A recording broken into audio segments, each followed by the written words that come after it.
nɛgɛ kaɲa 14 sela Abidjan Adjamé a tila ni baara la Kante Mohamed bɛ tagala sisan karankɛyɔrɔ la a kalo 2 le ye nin ye a ka karan daminɛ Adjamé gare routière gbɛba karankɛyɔrɔsoba la o yɔrɔ la o b'o karanna nanzarakan fɔ liseliw sɛbɛliw ani jatebɔkow la Kante Mohamed sɔn janfala nka o t'a bali karan na a ka yila ko nin ye ko ɲumanba le ye min bɛna ale dɛmɛ a y'a diɲɛnatigɛ tɔ la an kɔrɔyala mais ni an k'an sɛbɛ d'a ma an bɛ se ka dɔɔni sɔrɔ a kɔnɔ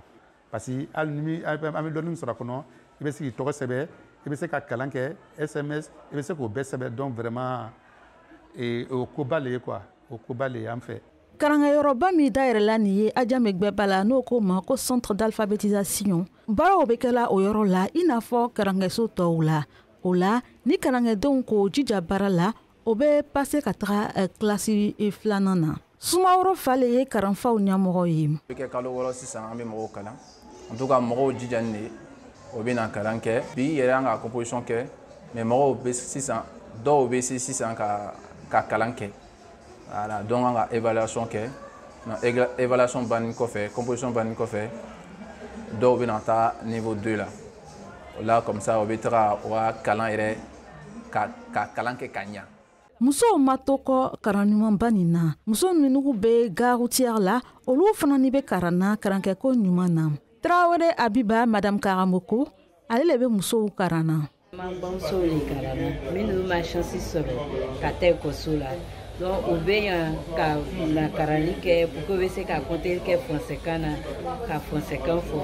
u bɛ mɔgɔ 30 minnu bɛ classe minnu bɛ daminɛ CP1 CP2 karan ni kɛla sababu ɲumanba le ye musow ma o caman de bɛ yen o tɛ nanzarakan mɛn o tɛ se sɛbɛnni la o tɛ se liseli fana ni na olu tun bɛ tɔɔrɔ caman sɔrɔla o kɔnɔna na Nadeli ka sila k'a jira ko kabi ale ka karan ni daminɛ a bɛ siran sisan k'a tɔgɔ sɛbɛ hali ale yɛrɛ de bɛ to ka taa a y'a wari transfert kɛ depuis ne yɛrɛ nana n bɛ se k'an tɔgɔ sɛbɛ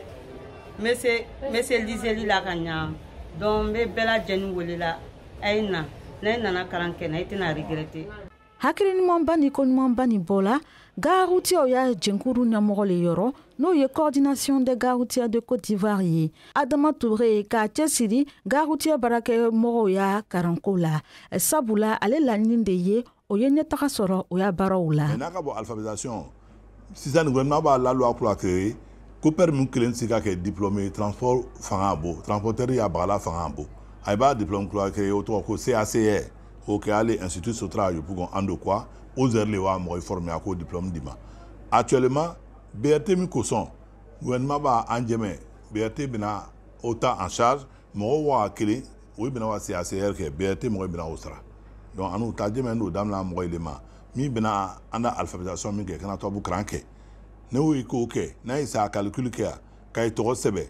mawuri bɛ se ka da i ma la n'a ye nɔ a bɛ se ka rembourser san 2 le bɛna kɛ baara ɲumanba nin na n'o ye projet d'alphabétisation des acteurs des transports de gare routière ye o kɔfɛ o bɛna mɔbili kuraw d'o ma o bɛ se ka min sara dɔɔni a y'a lɔn ko Côte d'Ivoire jamana kan sɛgɛsɛgɛliw k'a yira ko kɛmɛsigida o kɛmɛsigida chauffeur ani apprenti 80 ɲɔgɔnna de bɛ yen olu tɛ se la karan na coordination nationale des gares routières de Côte d'Ivoire le ka o sɛgɛsɛgɛli kɛ san 2015 la Tisha Kone, Abidjan, Côte d'Ivoire jamana kan VOA Bambara tɔgɔ la